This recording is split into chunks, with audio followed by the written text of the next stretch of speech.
InDrive Pak Rio Aristo. Jadi hari ini pemerintah mengumumkan beberapa paket stimulus ekonomi lanjutan terkait dengan hari besar keagamaan nasional, yaitu Idul Fitri 1447 Hijriah atau 2026 Masehi, sesuai dengan arahan Bapak Presiden terkait THR aparatur sipil negara, pemerintah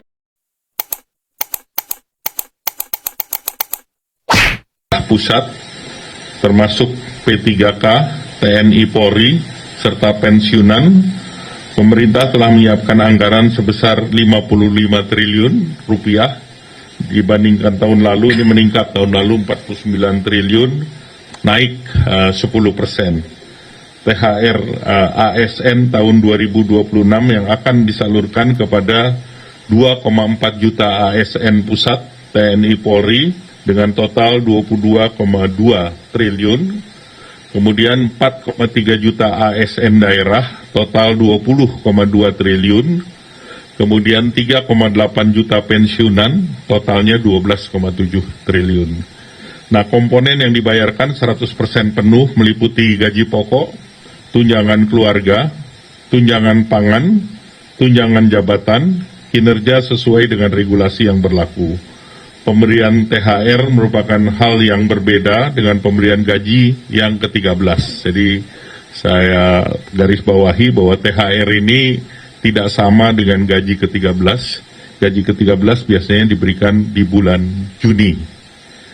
Nah, pencairan THR dimulai secara bertahap sejak 26 Februari yang lalu, minggu pertama, dan THR tersebut diberikan kepada PNS, CPNS, P3K, pejabat negara, prajurit TNI, anggota Polri, pensiunan PNS, pensiunan prajurit TNI Polri, hingga pensiunan pejabat negara. Sedangkan untuk gaji 13 ya seperti biasanya dibayarkan di bulan Juni. Untuk sektor swasta, kewajibannya wajib dibayar penuh, tidak boleh dicicil, dan paling lambat dibayarkan H-7 Lebaran. Jadi THR diberikan kepada pekerja dengan masa kerja minimal 1 tahun, dan kemudian juga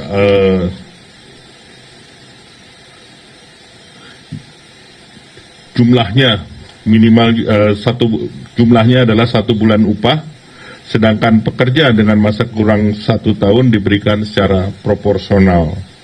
Nah, ini tentu setiap perusahaan akan bervariasi.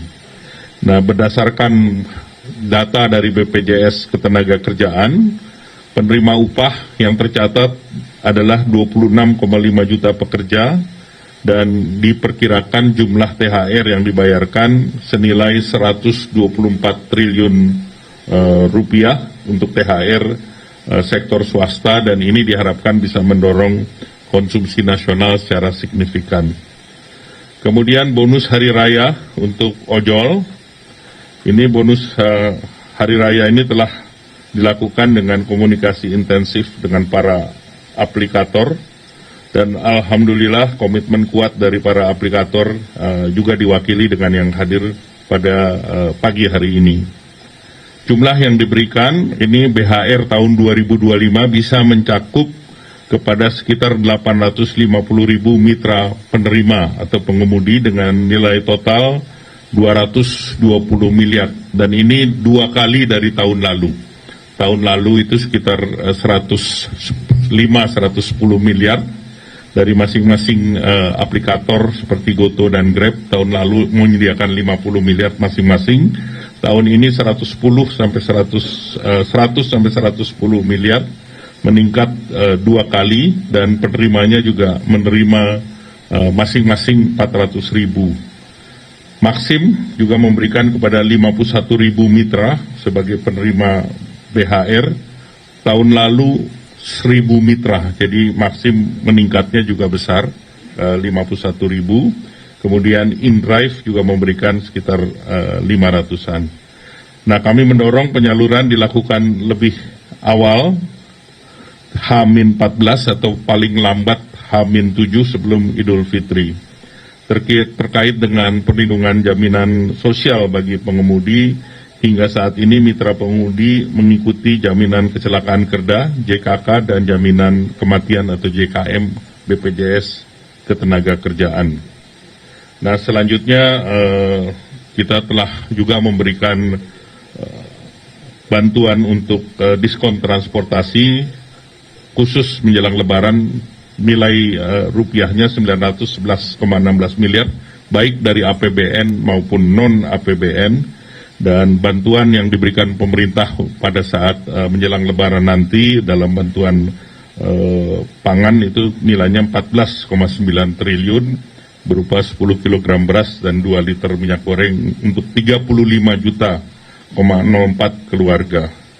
Dan pemerintah juga sudah mengumumkan work from anywhere tanggal 16, 17, 25, 26, dan 27 Maret. Selanjutnya kami persilahkan Pak Prof.